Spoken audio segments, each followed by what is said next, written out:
مصطفیٰ صاحب، یہ political engineering Pakistan میں ایٹ آل لیولز پاسبل ہے. میں پہلے سوچتا تھا کہ سپریم کورٹ بہت بڑی عدالت ہے، اس میں ممکن نہیں ہے، لیکن جو کردار پہلے چودھری صاحب نے ادا کیا، اس کے بعد ثاقب نثار صاحب نے ادا کیا، اس کے بعد اب یہ معاملہ سپریم کورٹ سے بھی بالا نہیں رہ گیا. سپریم کورٹ سارا کچھ کر سکتی ہے، مشرف کو 3 سال دے سکتی ہے، آئین میں ترمیم کر لو، اس سے بڑی تو بات ہی نہیں ہو سکتی نا.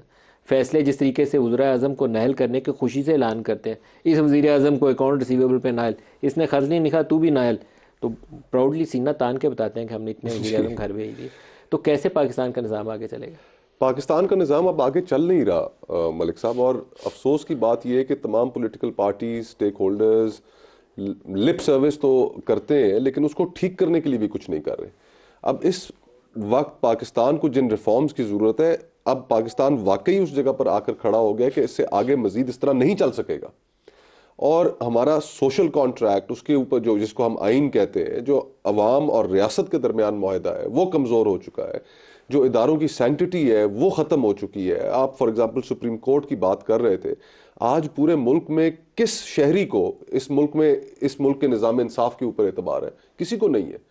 اگر کوئی انصاف لینے جاتا ہے اس کو انصاف نہیں ملتا. اس ملک کے اندر آپ کا کرمنل لیگل سسٹم سارا کا سارا بیٹھ چکا ہے، کرپشن رائف ہے اس کے اندر. آپ کے ملک کے اندر صحت کا نظام موجود نہیں ہے، تعلیم کا نظام موجود نہیں ہے. اور پہلے ہم یہ ساری چیزیں ایک زمانے میں ہم کسی حد تک اپنی ریجن کے ساتھ ساتھ چل رہے تھے، لیکن پہلے ہم کانٹیننٹ کی ریس سے باہر ہو گئے، پھر اب ہم ریجن کی ریس سے بھی باہر ہو گئے.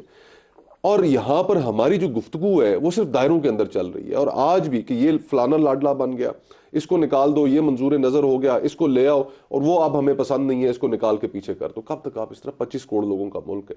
تو اب آئی تھنک کہ اٹس اباؤٹ ٹائم کہ 76 سال تو ہم ضائع کر بیٹھے. اگر ہم نے اپنا آنے والا مستقبل بچانا ہے، اپنا کل بچانا ہے، تو ہمیں پھر اب یہ باتیں بیٹھ کے ہم زیادہ دیر ان باتوں کو کارپٹ کے نیچے نہیں رکھ سکتے. ہمیں ہر موضوع کے اوپر، اسٹیبلشمنٹ کے رول کے اوپر بات کرنی پڑے گی، پولیٹیشنز کے فیلئر کے اوپر بات کرنی پڑے گی، ججز کے فیلئر کے اوپر بات کرنی پڑے گی، بیوروکریسی کے فیلئر کے اوپر بات کرنی پڑے گی.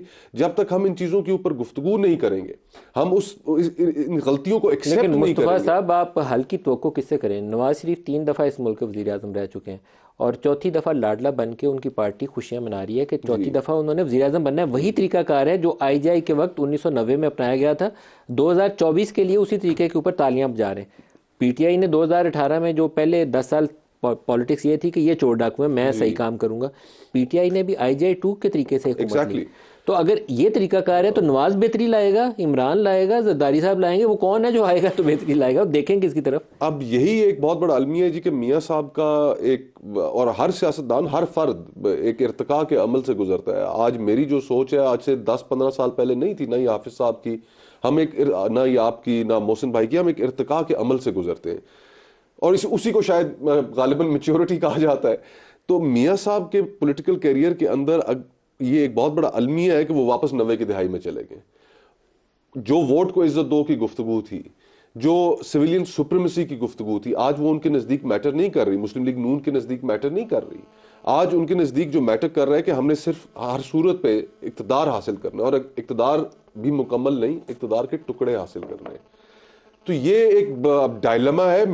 اب اس کے اوپر تو ہم بات کر کے توجہ ہی دلا سکتے ہیں کہ اب پاکستان کو اس طرح کی سیاست مزید آگے نہیں چلا سکتی. اور پولیٹیکل لیڈرز ان سے ہم درخواست ہی کر سکتے ہیں کہ جناب اب آپ نے اتنا کچھ کر لیا، زندگی کا اتنا لمبا سفر آپ نے طے کر لیا، اتنے اتار چڑھاؤ آپ نے دیکھ لیے، زرداری صاحب نے دیکھ لیے، میاں صاحب نے دیکھ لیے، مولانا فضل الرحمان صاحب نے دیکھ لیے.